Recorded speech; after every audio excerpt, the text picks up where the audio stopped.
A very warm welcome to my guest, Anna Bergfors, who's kindly agreed to do this interview for International Women's Day. So, Anna, warm welcome, and can you start perhaps by telling us a little bit about yourself?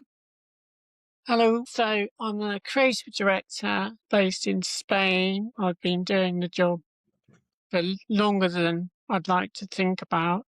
Started off in music and worked in fashion, automotive, electronics, and I now have a small company with my photographer partner, Edith. And we're based in the south of Spain, but we tend to sort of go around Europe doing different things, taking pictures, branding things, and sort of. Mhm. Obviously, one of the benefits of being down in the south of Spain is that the sun shines a lot, so it means we can be outside taking pictures pretty much 12 months a year, which is beneficial to especially fashion clients because you Mhm. can spring, summer, and in the middle of winter. Yes. Having done spring, summer in the middle of winter in Berlin once, in -12 with people wearing very amounts of clothes, it's much more preferable to not be freezing. Everyone's happier.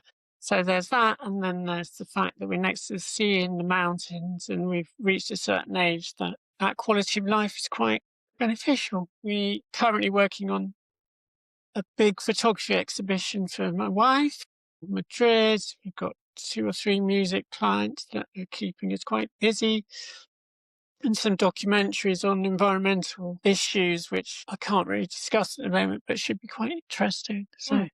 that's in a nutshell what's going on. Excellent. So obviously this is the context of my styling business. So I have to ask about clothes and style, and Fine. You're looking very lovely today. So That's, how would you describe the way that you dress generally? How would you describe your style?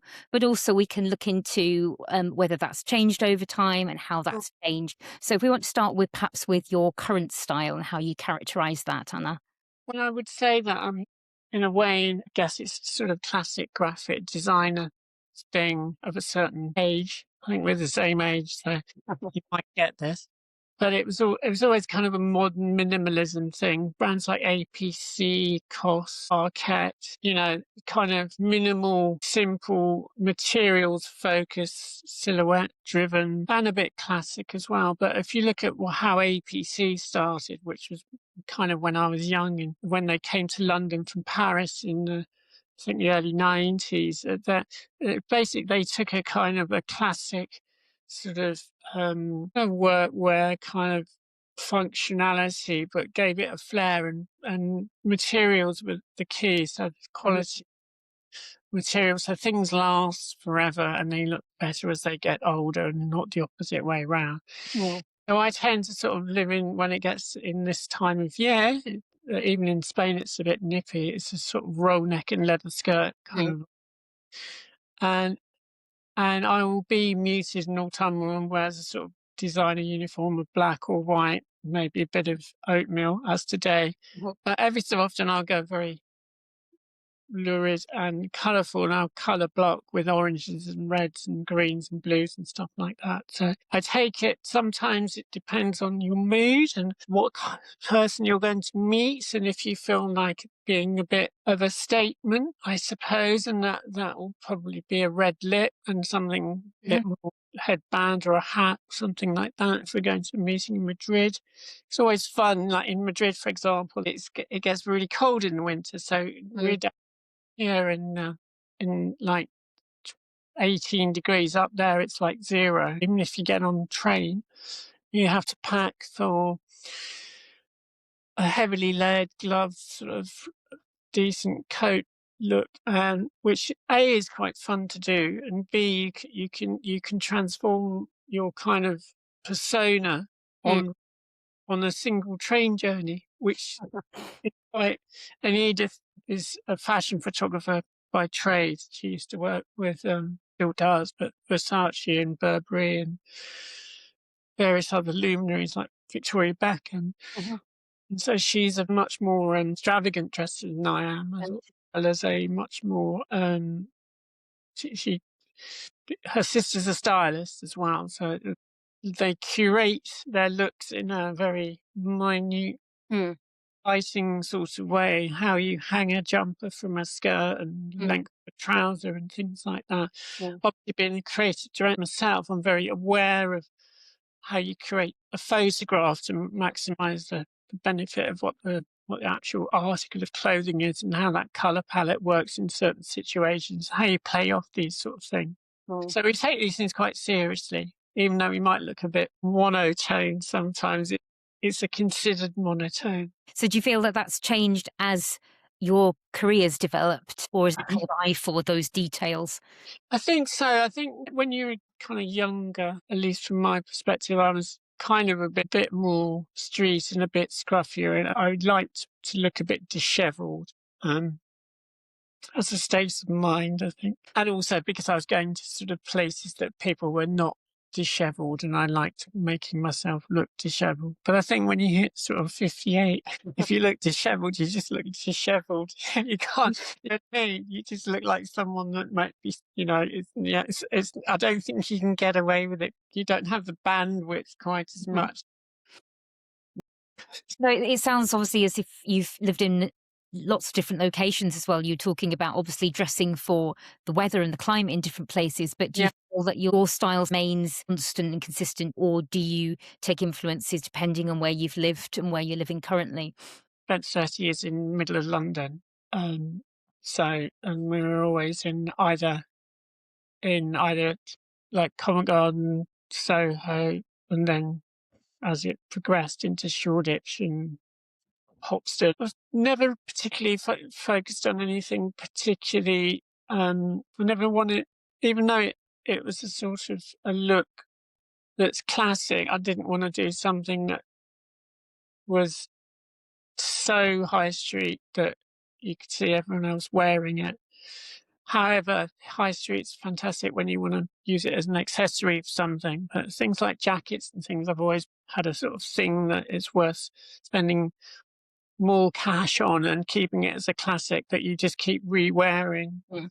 when you feel it fits the need. And then we moved to Berlin, which for sort of 6 months of the year is Arctic, and for another 6 months it's blisteringly hot. Yeah. So Berlin has a great actual fashion base. There's a guy called Andreas Markodis who's got this amazing store in Berlin, and he assembles different designers, bits of collections that he puts together, and it's a kind of lifestyle shop as much as a fashion brand. But there's lots of small boutique. Admittedly, black is a bit of a colour there. That tone can be a colour, but that kind of vibe suited that city. And yeah, I tend to be when the sun starts really shining here. I tend to be a lot paler. I wear a lot more white, just because I think it's physically more pleasant because Yeah. it reflects the heat. And it just kind of works. And I don't think I'd walk round in central Berlin in a fully white outfit unless maybe I was going out for a party. Yeah. Okay. So, the context of this is International Women's Day. If you could tell me a little bit, Anna, about what International Women's Day means to you.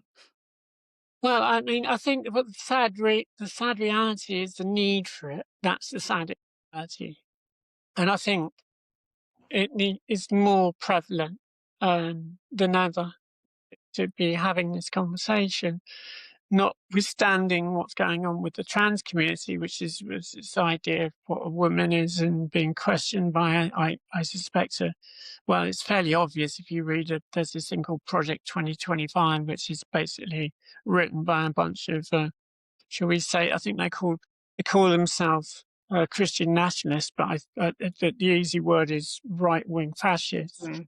That tip of the iceberg thing with trans women, and note the word women, is the beginning of, if it's all written in black and white, of taking away rights, but right of contraception, tons of working rights, equal pay rights, rights in the home. And we live in scary times at the moment when free speech is being relabeled as the ability to be cruel and rude to someone. So it seems to be there's a rise of idiocy, and there's a rise of basically inhumanity. Statements like Women's Day, anything that can be viewed as a reminder of humanity should be, unfortunately, celebrated more, because if we had a truly human existence, we wouldn't need to have these things in place. But sadly, it's more prescient now than for a long, long time. I think that's very sad. I agree with you, Anna. So you referenced trans women there. So if you had a message for trans women, or indeed people more widely in the queer community, what would it be? Well, it's very hard, isn't it? I think that's the thing, that the only thing that is trying to stay positive. I understand that you're not alone, and that there's a lot of people who would like media, specifically the BBC, need to be seriously questioned at the moment. I think they seem to have lost all impartiality in terms of queer and trans issues. There seems to be an editorial policy that's coming straight out of the White House. But the thing that I would say is just to know that nothing has changed. The perceived changes, the media changes, the curated change that they want to happen. Decent human beings haven't changed. That machinery is trying to make you think that, but we stand together and don't feel alone, and don't feel that there should be a separation between people. If we start classifying ourselves too strongly, then we're in danger of othering yourself. Really, it's about keeping people closer to you rather than anything else. And it's hard. And what's things you see, bear in mind these things are being reported for a reason, to make you feel bad. Thinking about what we have in common is the important thing. And as you say, that humanity side of things, yeah, in many quarters seems to be, say, being forgotten, but salient kind of reminders about that. So you mentioned the context that you have worked sort of within the fashion sector, fashion photography, and so forth. If you had a message, or more than one message, for the fashion industry, what would that message be, or what would those messages be, Anna?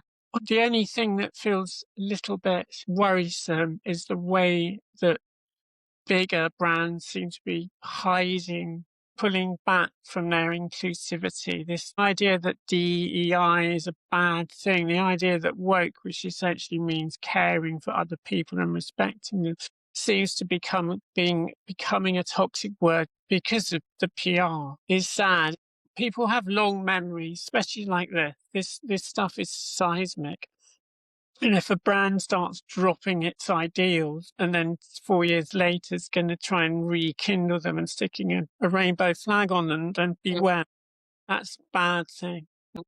If you show that you're purely just motivated by money, then woe betide, the tide turns. Because I think this is a very small, I'm hoping it's a small blip, but I think it is, because you can only hate so many people for so long, and what I've noticed is that people start hating each other in the hating groups, and they sort of they annihilate each other, rather like the Nazis did in the war, because basically if your foundation is based on not having empathy, then you can't be empathetic to even your people on your side. So I think it's just, don't forget that people have got long memories, and if you start just trying to sort of viewing sort of inclusivity as a marketing strategy, is probably a bad idea.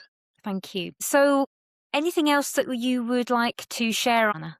I don't know. I think trying to stay positive. And I feel when I visit the UK, it's very easy to feel put upon, and it's very difficult not be touched by the relentless media machine and things like toilet bans, stuff like that. And you can see why so many people are feeling distressed for no good reason, and being accused of things as a section of society that are essentially witch hunting. So I'd say try and stay positive, as hard as it is, and that people are generally good as a whole, and don't let some awful people creep in and change that agenda. I think if you stay positive and stick together.